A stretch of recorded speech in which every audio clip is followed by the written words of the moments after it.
The establishment of our government seemed to be the last great experiment for promoting human happiness.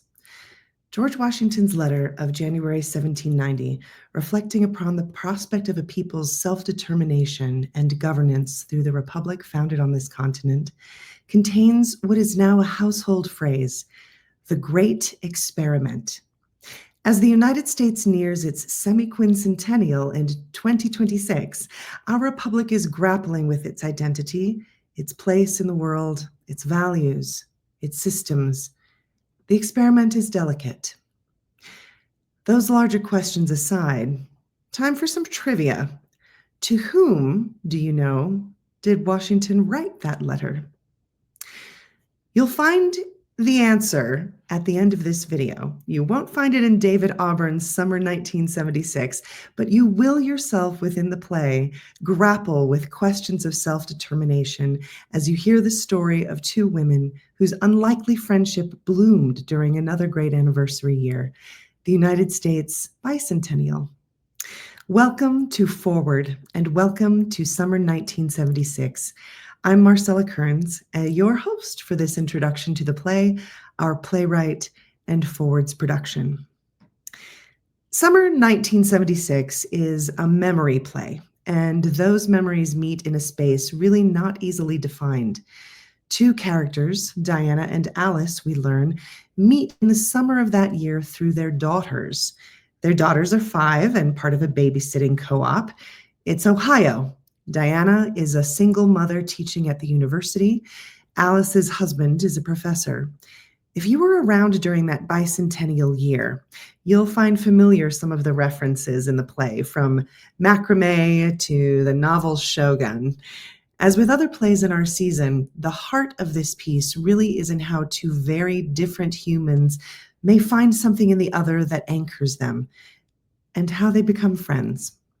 What each learns from the other, what each takes away from that summer, will be more than mere nostalgia. Jessica Hecht, who originated the role of Alice on Broadway, spoke of playing Alice as someone who may seem very naive, but who is just, quote, very present in a way that sometimes a child might be. Of the relationship between Alice and Diana, Laura Linney, who originated the role of Diana, shared, female friendships are extremely deep and can really transform you. They're witnesses to your life. They know the parents who are no longer alive. They know where you've stumbled and where you've done well, how you've changed and how you've improved yourself. It's a witness. About the playwright. If you're a longtime theater goer, you may recognize David Auburn's name from the 2001 Pulitzer Prize, Tony Award, and New York Drama Critics Circle Award-winning play Proof. He's also had notable runs of his plays The Columnist and Lost Lake, among others. If you're a moviegoer, you may or may not know that he served as a screenwriter on the newest Charlie's Angel film, the Keanu Reeves, Sandra Bullock romance, The Lake House, and the 2019 crime drama Georgetown, directed by Christoph Waltz. Auburn, like many artists, wears multiple hats. A playwright and a screenwriter, he's also a director and serves as the Associate Artistic Director at the Berkshire Theater Group. He has directed a number of productions at the Berkshire Theater Festival. His directing work there includes other well-known titles such as Photograph 51, Dracula, The Skin of Our Teeth, among others too. Born in Chicago, Auburn grew up both in Ohio and Arkansas before returning to Chicago and then making his way to Juilliard for a post-secondary education. He was actually a student of another playwright featured at Forward, Christopher Durang of Vanya and Sonia and Masha and Spike, a pair of monologues in our first monologue festival, and Forward's first production, Why Torture is Wrong and the People Who Love Them. Auburn is married with 2 daughters and lives in Manhattan.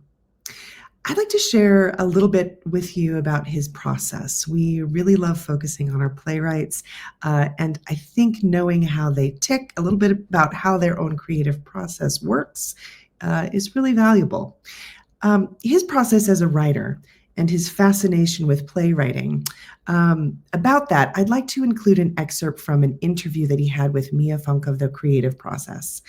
Auburn's characters are all really finely drawn, and I'd like to share a little bit about how he steps into their shoes. I think the big thing writing for the theater, he says, what it's given me is the awareness that it's possible to inhabit another person's subjectivity fully enough to give voice to that set of experiences that aren't your own. And you can do that in a way that gives solace, interests people who don't know how much you're faking it. And there's sort of endless reassurance in that. Hopefully, we all want to some extent have a capacity to imagine ourselves in the lives of other people and to express in a way that is useful and meaningful. We're not all totally locked into our own subjectivities. It's possible to escape from it. It's possible to step out of it. That's what writers and actors do for sure. So that seems important to me somehow, that we're all capable of those kinds of acts of imagination that can bring us closer to the subjectivity of other people. Auburn always attempts to structure his work towards what the audience will need to hook itself into a story. He continues, an example might be the question of what I think an audience wants to know very early on in a play or scene, when they can go home. So nearly all successful plays, no matter how abstract they are, no matter how bleak they are, in some way tell the audience what is at stake in the story very early on, so that you have the sum of expectations about what you're waiting to see happen. Figuring out how to do that and how to do it artfully and in a way that isn't obvious is tricky and is a continuous challenge with every new piece. But every new play does it in some way, I think. Every successful play. Let's turn to the play itself at this point. So, we are here at Forward fans of David Auburn. Ford's attention was drawn to summer 1976 when we saw that it was going to enjoy a Broadway premiere with Laura Linney and Jessica Hecht. That production, by the way, was directed by Daniel Sullivan, who also won the Tony for directing Proof in 2001. The play premiered at the Manhattan Theater Club in 2023, so it's very new, and it's just beginning to make the regional theater rounds. Jessica Hecht, in fact, was nominated for a Tony for her performance in New York. Forward's production is the Wisconsin premiere. How did the play end up in our season? We got our hands on the script very early on. Early on, in respect to when we have to choose, but very late in terms of the timeline that we like to spend putting together the Tetris of our particular season. So this came to us, I think, later than the other plays that we have in our season this year. We were interested because we know that Auburn really writes women well. When artistic director Jen Apoff-Gray read it, she thought about how this is a play about female friendship at a later age, which looked like it was going to become a really beautiful counterpoint to other plays that we were considering for this season. The topic of friendship or chosen family was the thing that really makes all of the plays in our season talk to one another. And this seemed to be a really good match as we were finding the construction was occurring. Of the era in which it was set, the 70s, a key time for second wave feminism, Jen felt a personal connection. She was not yet a mother at that time. She said she was a child in the 70s, and her own mother was the age of all of these characters. In addition, the fact that our director, Laura Gordon, loved the play, said Jen, made me very happy. We really wanted to bring her back as a director. The actresses deciding to switch roles was icing on the cake. It takes a play that's slightly more straightforward and really juices it up. Yes, I just dropped something that's really very exciting about this particular production. Indeed, the actors in summer will be switching roles throughout the run. Now, you may have seen or heard of Gary Sinise and John Malkovich in their famous production of Sam Shepard's True West, in which they switched playing the roles of the two brothers at the center of that play. More recently, in the teens, Johnny Lee Mathis and Benedict Cumberbatch flipped between playing Victor Frankenstein and the creature he brought to life in a new version of Mary Shelley's masterpiece at the National Theatre. Actors switching a role or sharing a role is not uncommon as a tour de force endeavor. What is much less common is to see two women undertake it. But here, for this production, actors Colleen Madden and Heidi Armbruster will each play Diana and Alice. Our director, Laura Gordon, shared with me how this approach to the work came about. I'd like to explain, she said, the reasoning behind having Colleen and Heidi tackling both roles. It's not a gimmick, but actually arose during the casting process when I asked each of them which character they would prefer to play. They both said they couldn't really tell. They could see themselves in each role. I proposed the crazy idea that we take on twice the work in half the time. And 8 or 9 months ago, that sounded like a great plan. I think they'll both tell you that it's been incredibly challenging. We began with Heidi as Diana and Colleen as Alice.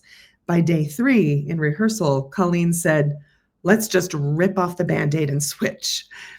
As actors, we get what I think of as an extraordinary opportunity to experience empathy by walking in someone else's shoes for a bit, says Gordon. This really reflects Auburn's process itself. We latch on to, she says, what we understand and recognize in the character that emerges from our own experience. We use our imagination to understand what might be different. In this case, Heidi and Colleen get to take on that idea from both sides. It's an amazing mirror exercise of sorts, and it's been thrilling to watch them deepen their understanding and create their unique versions of each of these women. They are fierce. About Laura, 2 Lauras, in fact. Laura Gordon, an actress and director who most recently appeared on the forward stage in our world premiere of Lauren Gunderson's Artemisia, was first tapped to direct Summer 1976.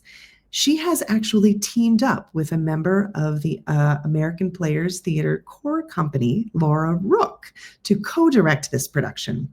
This is Laura Rook's first collaboration with Forward, while Gordon's work has been seen on and off stage at Forward with not only Artemisia, but Good People, Heisenberg, Red, and Going to St. Ives. Gordon is also a member of Forward's advisory company. At first rehearsal, she said this about it. I'm so excited to be working on this project and to be able to share the leadership of it with Laura Rook. Circumstances of life make it much easier to have a partner, to be able to be in 2 places at once.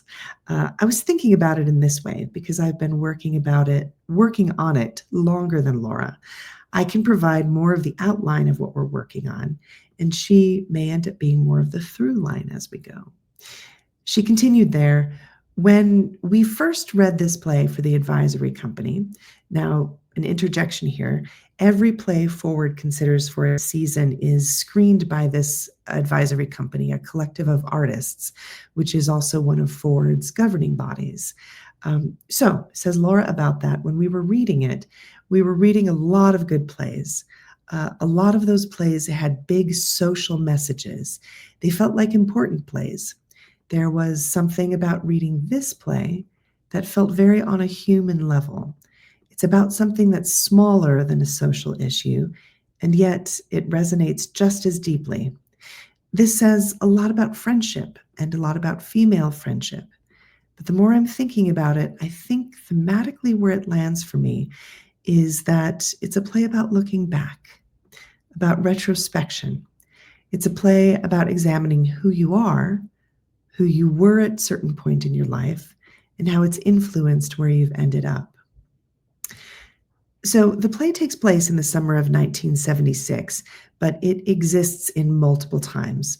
It doesn't land in a place or time. So as Gordon says, the design really reflects that kind of meta moment that we're in, while also trying to give a big nod to the 1970s. And our scenic designer, Jason Fassel, is also our lighting and projection designer. Jason was interested, said Gordon, in really finding that space in the playhouse, a tiny bit more intimate, making it so.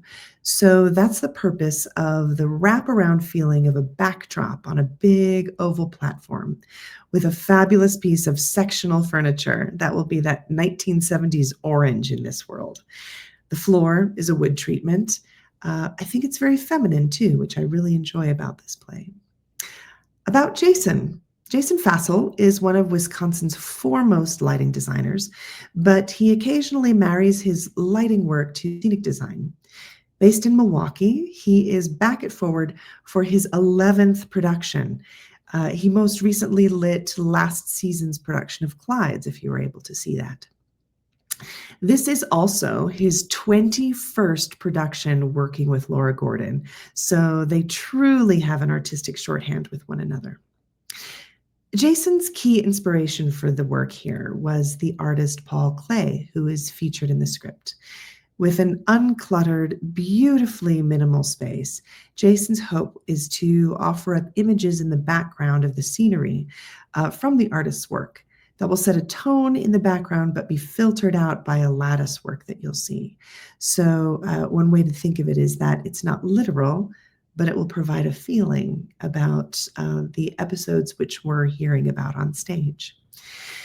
Jason shared with us that as he was working on his design, he's really loved learning about Paul Klee. He says, poring over many images of his work, I've really enjoyed watching his style emerge, grow, and adapt over his career. My goal with this design was to be as intimate as possible, drawing our eye and attention to these two characters on stage and embracing them with a mother's hug.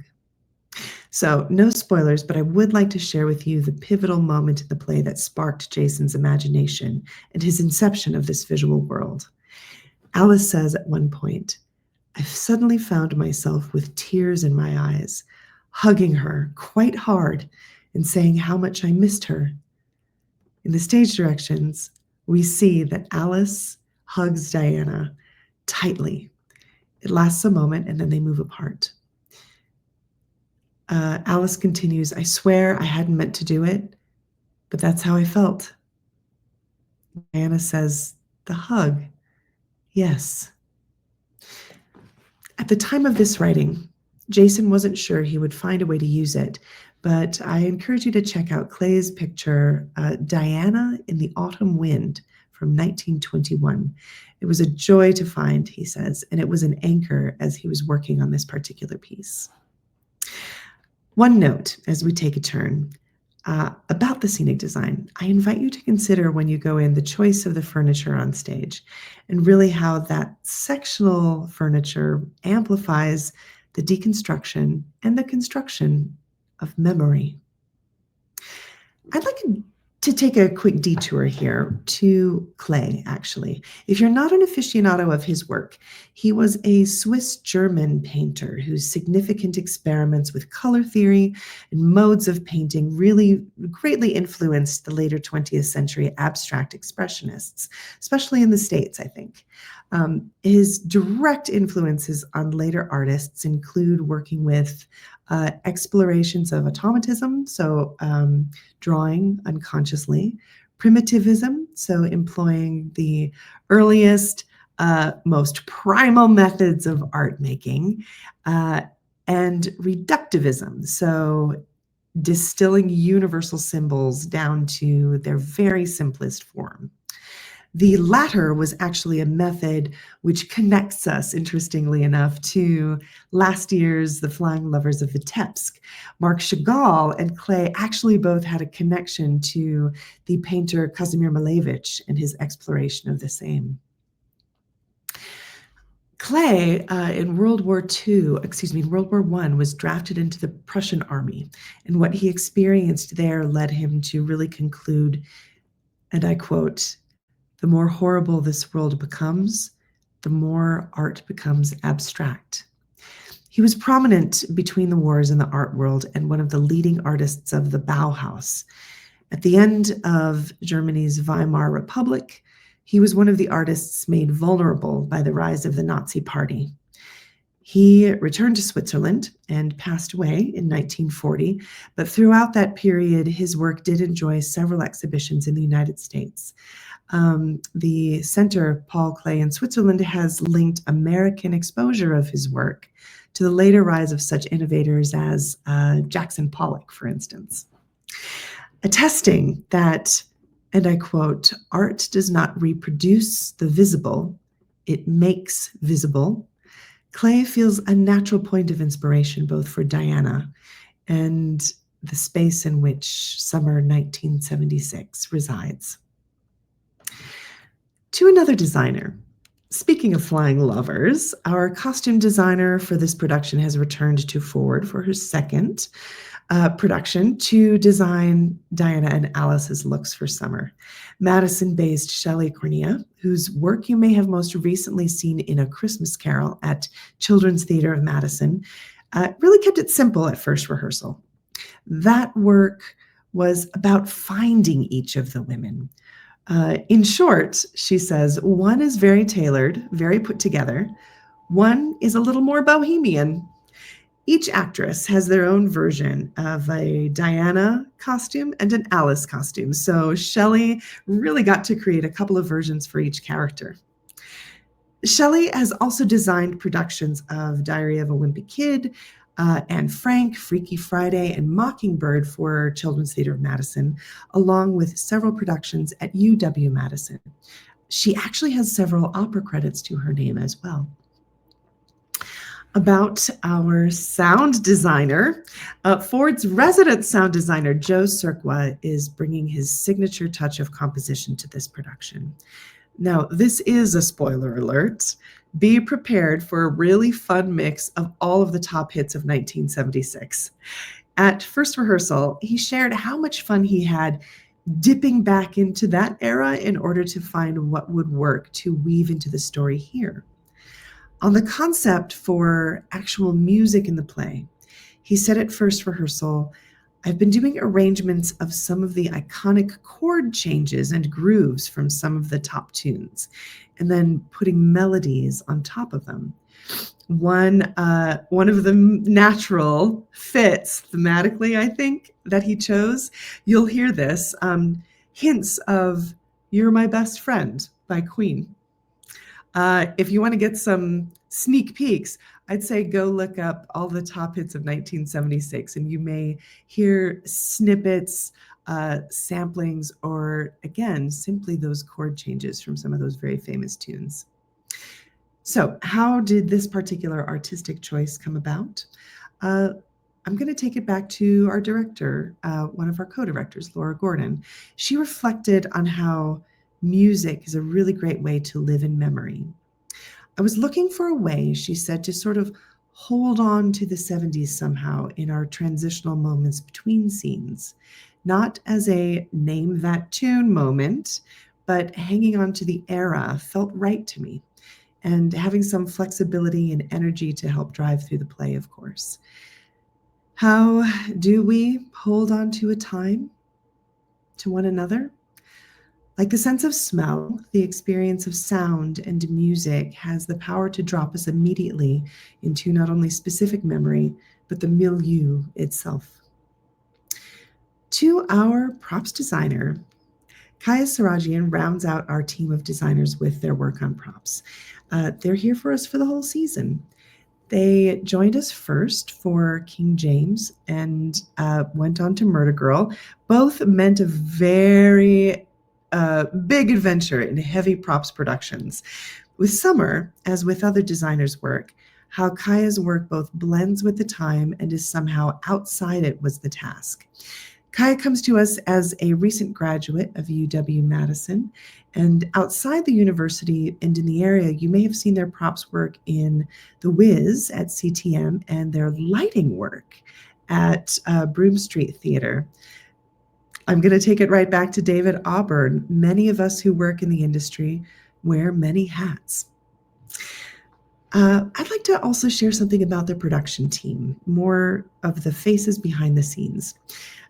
Directors, designers, and actors, of course, aren't the only members of a team, and I really would like to pay nod to those whose work you'll see, but whom you won't likely see when you attend the production. Stage manager Sean Galligan returns to Forward for his third season. He serves as production stage manager at Northern Sky in Door County, where he's worked since 2014. Here in Madison, he's also stage managed for the Madison Ballet. One of Sean's many tasks as stage manager on this production was to manage how to sculpt equal rehearsal time for both Colleen and Heidi in each role, and how to plan in our technical and dress rehearsals a way to give each character-actress combination equal airtime to prepare. So that's a feat in itself, and not the only thing that Sean has to take care of in terms of how simple this production seems from the outside, and yet how intimate and complex it is from behind the scenes. Assistant stage manager Abby Hess's work has taken her from the Milwaukee Rep to the Great River Shakespeare Festival. We're so grateful to have Abby with us for a 5th season at Forward. Abby is with us for each production, most frequently as ASM, but she did have her stage management debut with Forward earlier this season on King James. Adam Hastings, our technical director, owns and runs Spotlight Construction Company in the Milwaukee area. Spotlight collaborates with several companies, including Fireside, Next Act, and Milwaukee Chamber Theaters in Milwaukee, Black Arts MKE, and more to build and install their sets according to designers and companies' specs. A host of considerations go into his work, from considering safety to budget. I'd like to spotlight one behind-the-scenes consideration that all theaters at this point are contending with in this moment. With the costs of materials rising, so fallout from supply chain interruptions, general rising costs of construction, and more over the course of the last several years, hit every industry. But in the theater, this particular role, technical director, is key to being able to take you into a fictional world responsibly and imaginatively. We're so grateful for that partnership. Let's move on to our actors. You may be familiar with our acting team, as they are really bright stars in the Wisconsin theater ecosystem. But if you're not, it is my great pleasure now to introduce you to Colleen Madden and Heidi Armbruster. Colleen Madden is a member of Forward's Advisory Company of Artists and also a core company member at American Players Theater. So she actually has an artistic shorthand, I think, with Laura Rook, one of our co-directors. She was last seen a little less than a year ago as Heidi Schreck in Forward's production of What the Constitution Means to Me, but her work with Forward goes all the way back to Why Torture is Wrong and the People Who Love Them in our first season. She's been directed by Laura Gordon previously here at Forward in Going to St. Ives and Heisenberg. You may recognize Heidi Armbruster's name from our last production, Murder Girl. She was our playwright. An actress and writer, Heidi's the daughter of a dairy farmer, originally from the Madison area. On stage, she's had a long career in New York, both off and on Broadway. Most notably, she was in the Lincoln Center production of the Pulitzer Prize-winning play Disgraced. She also originated the role of Tricia in the premiere of Samuel D. Hunter's paired plays Lewiston Clarkston off Broadway. Forward audiences may remember our pandemic-era streamed production of Lewiston Clarkston. Heidi has resettled here in Wisconsin, and we're so glad that our good neighbor has come home to work with us. About our understudies, too, I'd like to lift them up here. Shannon Coltrane and Carrie Sweet are both Madison area actresses, and they're joining us as understudies to round out the acting team. For simplicity's sake, we elected to have each understudy take on one role rather than learn both, as Heidi and Colleen are doing. So they'll be on call in case we need them to step into a performance, but only as their role for that evening is required. Shannon has several letters after her name, an MFA, an MA, and a BFA. She's not only a marvelous actress and director, but she's also a drama therapist who explores theater for therapy and social justice. Carrie has been really active in the Madison theater community for the last decade or so and has recently come back to work after taking some time off for the birth of her daughter. As we wrap up today, I'd like to invite you, when you go to the theater, to check out additional features that will take you back to the 1970s. Mike Fisher's essay on the play in your playbill, and displays in the lobby featuring a snapshot of America in 1976, alongside a portrait of second wave feminism. On the note of that second wave, actually, I'd like to take us back to the Great Experiment for a moment. So, did anyone during this lecture pause it to look up the recipient of Washington's letter? Unless you know already. If you didn't, and you didn't know, never fear. The answer's here. Her name was Catherine Sawbridge Macaulay Graham. England's first really prominent female historian, she predicted the loss of the colonies due to British policy. She supported both the American and French revolutions. She was a guest of the Adamses, the Monroes, and the Washingtons after the war was over. Mount Vernon's records attest that she visited there for 10 days, during which time she studied Washington's military records and struck up a friendly correspondence with him.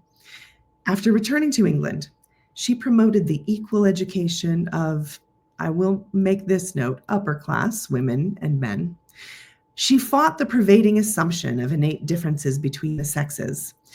As she wrote, the idea of female inferiority had caused the destruction of, quote, all the natural rights of the female species and reduced them to a state of abject slavery, end quote. 5 years later, inspired by her, Mary Wollstonecraft would write A Vindication of the Rights of Women. 230 years later, right now, we'll still be reflecting on and fighting for acknowledgement of the rights and self-determination of women. But for today, let's see it through the eyes and dear friendship of a few in that second wave generation of feminism in the United States, Diana and Alice of summer 1976. Enjoy.